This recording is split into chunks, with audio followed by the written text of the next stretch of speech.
जब तक आप दोनों एक दूसरे से क्लियर बात नहीं करेंगे, तब तक ये प्रॉब्लम्स कभी सॉल्व नहीं होने वाली। व्यूअर, आप अपने पर्सन को विजुलाइज करिए और मैं देखता हूँ कि क्या आपका पर्सन आपको मिस करता है।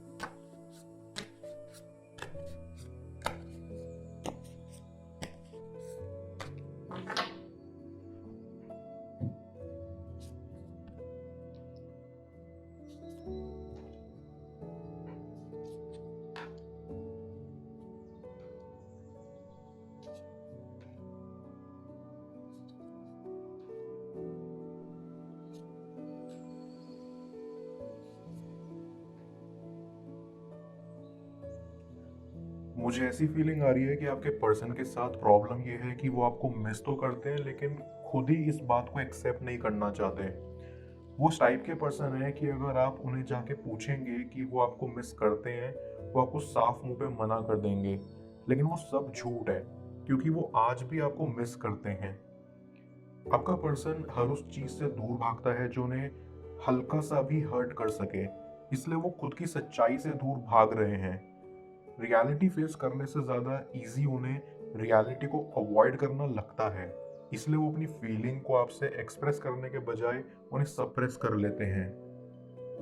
मुझे काफ़ी स्ट्रांगली ये भी फील होता है कि आप दोनों के बीच डिस्टेंस किसी बहुत बड़ी लड़ाई की वजह से आया है, और वो लड़ाई शायद आप दोनों एक दूसरे को उतना टाइम और रिस्पेक्ट नहीं दे पा रहे, या फिर किसी तीसरे पर्सन की वजह से है। रीजन कोई भी हो, लेकिन एक बार किसी रिलेशन में छोटी सी दरार आ जाए तो उसे बड़ा बनने में देर नहीं लगती। और आप दोनों के साथ भी कुछ ऐसा ही हुआ है। आप दोनों जब साथ होते थे तो ज्यादा टाइम लड़ाई होती थी। एक टाइम तो ऐसा भी आ गया था जब लड़ाई का कोई बड़ा रीजन भी नहीं होता था, और छोटी छोटी बात पर आप एक दूसरे से अनॉय होने लग गए थे। एक टाइम के बाद एक दूसरे को टॉलरेट करना, साथ रहना ऑलमोस्ट नामुमकिन हो गया था, और आप लोग अलग हो गए। लेकिन अब सिचुएशन कुछ और है।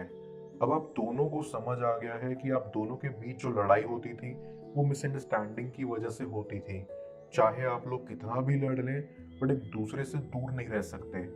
ये बात स्पेशली अब आपके पर्सन को फील होती है, क्योंकि वो आज भी आप दोनों के साथ स्पेंड किए गए टाइम को याद करते हैं।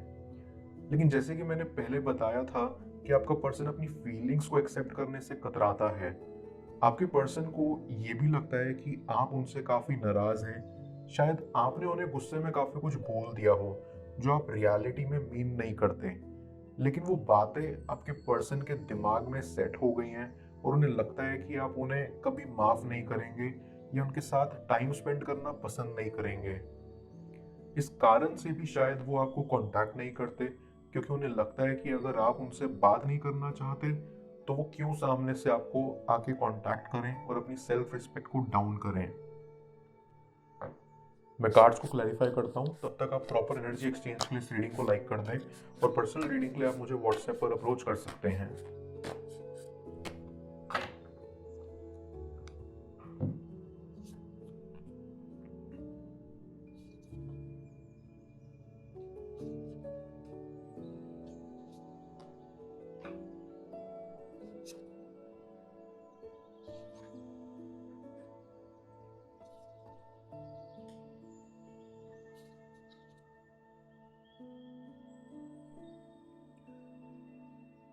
मुझे ये वाइब्स आ रही हैं कि आपका पर्सन थोड़ा जिद्दी और स्टबन टाइप का है। वो आपके साथ रिलेशन फिर से स्टार्ट तो करना चाहता है, लेकिन इतनी आसानी से नहीं। वो चाहता है कि आप उनको अपनी लाइफ में लाने के लिए एफर्ट करें, थोड़ा उन्हें मनाएं। इससे मुझे ये भी लग रहा है कि आपका पर्सन अपनी गलतियां इजीली एक्सेप्ट नहीं करता। आप जब भी उन्हें कुछ समझाने का ट्राई करते हैं तो वो पीठ घुमाकर खड़े हो जाते हैं, क्योंकि वो अपनी गलती या कमियां कभी एक्सेप्ट नहीं करना चाहते। ये बात आप दोनों के बीच चल रही मिसअंडरस्टैंडिंग वाले एस्पेक्ट को कंटिन्यू करती है। आप दोनों ही अपनी ट्रू फीलिंग को ढंग से एक्सप्रेस नहीं कर पाते, एंड एंड में जो एक्चुअली करना चाहते हैं उससे कुछ उल्टा ही हो जाता है। आप दोनों को ही अपने कम्युनिकेशन स्किल्स पे काम करने की जरूरत है, क्योंकि आप दोनों आज भी एक दूसरे को पसंद करते हैं। आई फील लाइक कि पहले जब आप अपने पर्सन से कांटेक्ट करने का ट्राई करते थे तो वो अपनी जिद दिखाते थे और आपको इग्नोर करते थे। लेकिन अब जब आपने उन्हें इग्नोर करना चालू कर दिया है, तो अब वो आपके बारे में सोचने लगे हैं, आपसे बात करना चाहते हैं, लेकिन उनकी भी जिद है और शायद आप भी अब अपना टाइम लेना चाहते हैं। इससे मुझे ये पता लग रहा है कि आप दोनों को एक दूसरे से वन ऑन वन बड़ों की तरह बैठकर अपने रिलेशन के नेचर के बारे में बात करनी चाहिए। एक दूसरे की शिकायत, एक दूसरे की प्रॉब्लम्स को सुनना चाहिए और ये समझने का ट्राई करना चाहिए कि आप दोनों एक दूसरे से एक्चुअली चाहते क्या हैं। क्योंकि अगर कोई एक चीज़ जो आप दोनों के स्ट्रॉन्ग कनेक्शन में मिसिंग है, वो है एक स्ट्रॉन्ग एंड क्लियर कम्युनिकेशन। शायद एक दूसरे के मुंह पे सच बोलना थोड़ा मुश्किल हो, लेकिन लॉन्ग टर्म में ये आपकी लाइफ को काफ़ी आसान और आपके रिलेशन को बहुत स्ट्रॉन्ग बना सकता है। अभी आपका पर्सन काफ़ी मिक्स्ड इमोशन से डील कर रहा है। वो दुखी भी है क्योंकि वो आपको मिस करते हैं। वो नाराज़ भी हैं क्योंकि आप उन्हें अब कांटेक्ट नहीं करते, जिससे उन्हें ये लगता है कि आप उनके बारे में भूल गए हैं या आपके लिए वो कभी इम्पोर्टेंट ही नहीं थे और वो अपनी अपनी जिद में अड़े हुए हैं। उन्हें ये भी लगता है कि अगर आप उनके बारे में नहीं सोच रहे तो उन्हें भी आपसे कोई मतलब नहीं है। जब तक आप दोनों एक दूसरे से क्लियर बात नहीं करेंगे, तब तक ये प्रॉब्लम्स कभी सॉल्व नहीं होने वाली। ऐसी क्लियर कम्युनिकेशन एंड ट्रूथ इस रिलेशन की फाउंडेशन बनेगा एंड आप दोनों को इस पर वर्क करके एक दूसरे के बीच के डिस्टेंस को कम करना होगा। मैं ओरेकल ऑफ द फेरीज की मदद से यूनिवर्स से आपके लिए एडवाइस पूछूंगा। देखते हैं यूनिवर्स आज आपको क्या एडवाइस करना चाह रहा है।